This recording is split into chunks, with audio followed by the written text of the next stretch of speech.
বৰষুণ দিলে আমাৰ চবৰে ইচ্ছা খিচাৰি বনালে। এই চা খিচাৰি বনাই আছোঁ আজি। অলপ লাগিয়ে গ'ল, কেৰাহীটো গৰম আছিলে, অলপ জ্বলি গ'ল। বৰষুণ দিলে ল'ৰা আগতে ক'ব খিচাৰি বনোৱা মা, খিচাৰি বনোৱা। আজি বোলে চব্জিৰ লগত খিচাৰি খায়। আৰু ভালো লাগে, বৰষুণৰ দিনতে খিচাৰিটো ভাল লাগে, এনে হ'লে ইমান ভাল নালাগে।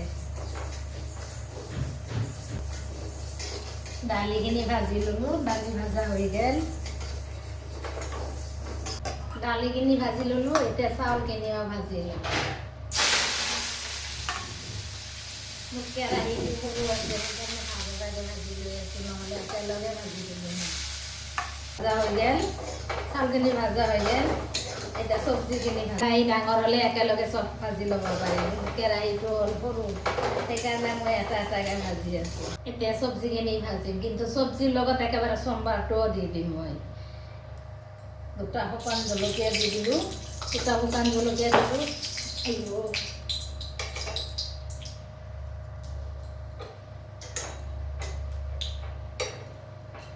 এটা জলকীয়া ক'ৰবাত চিটি কিনে উৰিয়ে গ'ল, এটা উৰি গ'ল ক'ৰবাত, আৰু এটা দি আছোঁ।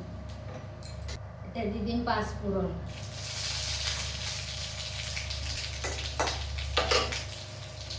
তেজপাত,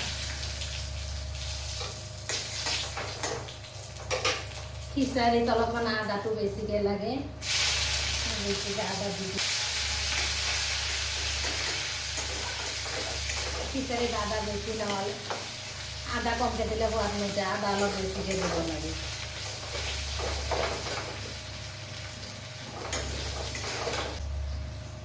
খিচাৰীত ৰঙালাও আলু নহ'লে, আলু ৰঙালাও আৰু মূলা এই তিনিটা লাগে।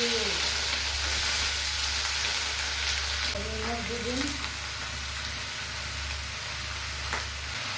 হালধি, অলপ জিৰা গুড়া, বাছ হৈ গ'ল মছলা আৰু একো নহয়। এতিয়া ভাজি কিনে কুকাৰত একেলগে চিটি মাৰি দিম। চিটি মাৰাৰ পিছতে ওপৰত অলপমান ঘিউ আৰু তেল অকণমান দি দিম। চেনি ধুনীয়াকৈ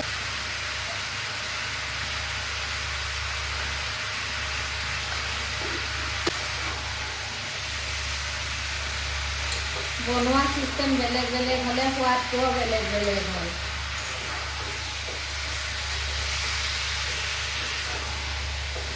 এতিয়া অলপমান ভাজি ল'ব এনেকৈ তেল, আকৌ ঢালি দিম। এই শাক বন্ধ হৈ গ'ল, খিচাৰি হৈ গ'ল। এনেকৈ ভাজি কিনে চম্বাৰ একেলগে দি কিনে যদি খিচাৰি বনোৱা যায় সোনকালে হয়। এই শাক কি ধুনীয়া হৈছে খিচাৰি।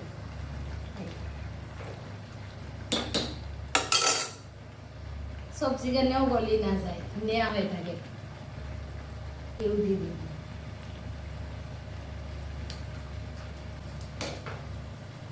হৈ গ'ল খিচাৰি। বলক খাবা যাওঁ। এই চাওক ৰঙালাওৰ চপ বনালোঁ আৰু পদিনা চাটনি কৰিলোঁ আৰু খিচাৰি। বলক টেষ্টি টেষ্টি এই বতৰত বহুত বঢ়িয়া।